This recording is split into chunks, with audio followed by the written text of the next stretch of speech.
بسم اللہ الرحمن الرحیم۔ سورۃ بقرہ۔ اے لوگو، اپنے رب کی عبادت کرو جس نے تمہیں پیدا کیا اور ان لوگوں کو بھی جو تم سے بیشتر تھے تاکہ تم پرہیزگار بن جاؤ، جس نے تمہارے لیے زمین کو فرش اور آسمان کو عمارت بنایا اور آسمان کی طرف سے پانی برسایا، پھر اس کے ذریعے تمہارے کھانے کے لیے پھل پیدا کیے، بس تم اللہ کے لیے شریک نہ ٹھہراؤ حالانکہ تم جانتے ہو۔ اور اگر تم اس کے بارے میں شک میں مبتلا ہو جو ہم نے اپنے بندے پر نازل کیا ہے تو اس جیسی کوئی ایک صورت ہی بنا لاؤ اور اللہ کے سوا اپنے حمایتوں کو بلا لو اگر تم سچے ہو۔ پھر اگر تم ایسا نہ کر سکو اور ہرگز نہ کر سکو گے تو اس آگ سے بچو جس کا ایندھن آدمی اور پتھر ہے، جو کافروں کے لیے تیار کی گئی ہے۔ اور اے حبیب، آپ ان لوگوں کو خوشخبری سنا دیں جو ایمان لائے اور نیک عمل کرتے رہے کہ ان کے لیے بہشت کے باغات ہیں جن کے نیچے نہریں بہتی ہیں۔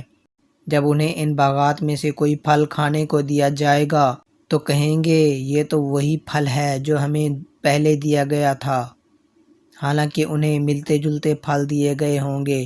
ان کے لیے جنت میں پاکیزہ بیویاں ہوں گی اور وہ ان میں ہمیشہ رہیں گے۔ بے شک اللہ اس بات سے نہیں شرماتا کہ کوئی بھی مثال بیان فرمائے، خواہ مچھر کی ہو یا اس سے بھی بڑھ کر۔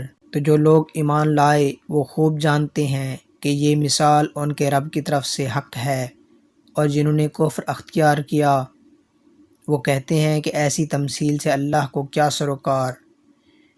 اللہ ایک ہی بات کے ذریعے بہت سے لوگوں کو گمراہ ٹھہراتا ہے اور بہت سے لوگوں کو ہدایت دیتا ہے، اور اس سے صرف انہی کو گمراہی میں ڈالتا ہے جو نافرمان ہیں۔ یہ نافرمان وہ لوگ ہیں جو اللہ کے عہد کو اس سے پختہ کرنے کے بعد توڑتے ہیں اور اس تعلق کو کاٹتے ہیں جس کو اللہ نے جوڑنے کا حکم دیا ہے، اور زمین میں فساد برپا کرتے ہیں۔ یہی لوگ نقصان اٹھانے والے ہیں۔ تم کس طرح اللہ کا انکار کرتے ہو حالانکہ تم بے جان تھے، اس نے تمہیں زندگی بخشی، پھر تمہیں موت سے ہمکنار کرے گا اور پھر تمہیں زندہ کرے گا، پھر تم اسی کی طرف لوٹائے جاؤ گے۔ وہی ہے جس نے سب کچھ جو زمین میں ہے تمہارے لیے پیدا کیا۔ پھر وہ کائنات کے بالائی حصوں کی طرف متوجہ ہوا تو اس نے انہیں درست کر کے ان کے ساتھ آسمانی طبقات بنا دیے، اور وہ ہر چیز کا جاننے والا ہے۔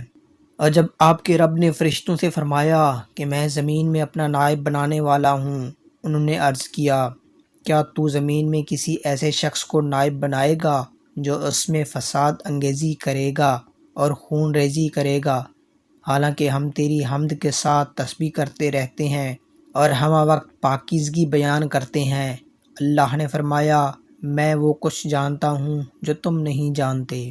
اور اللہ نے آدم علیہ السلام کو تمام اشیاء کے نام سکھا دیے، پھر انہیں فرشتوں کے سامنے پیش کیا اور فرمایا مجھے ان اشیاء کے نام بتا دو اگر تم اپنے خیال میں سچے ہو۔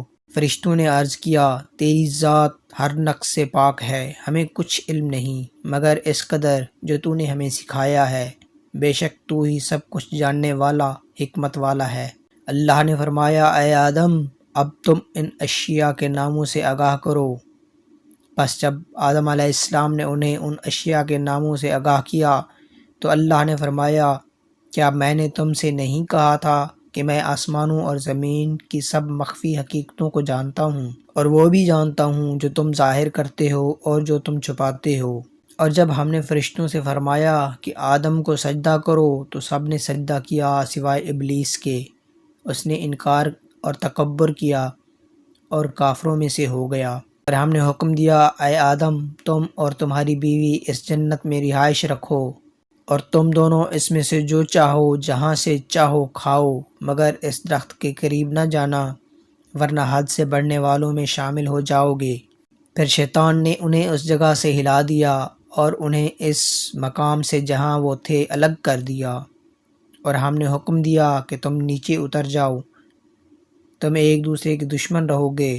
اب تمہارے لیے زمین میں ہی معینہ مدت تک جائے قرار ہے، اور نفع اٹھانا مقدر کر دیا گیا ہے۔ پھر آدم نے اپنے رب سے چند کلمات سیکھ لیے، بس اللہ نے ان کی توبہ قبول فرما لی، بے شک وہی بہت توبہ کرنے والا مہربان ہے۔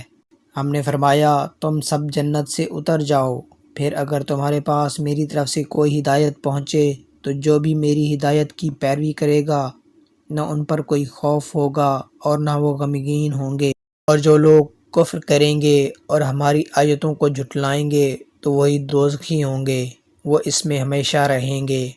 اے اولاد یعقوب، میرے وہ انعام یاد کرو جو میں نے تم پر کیے، اور تم میرے وعدہ پورا کرو، میں تمہارے وعدہ پورا کروں گا، اور مجھ ہی سے ڈرو۔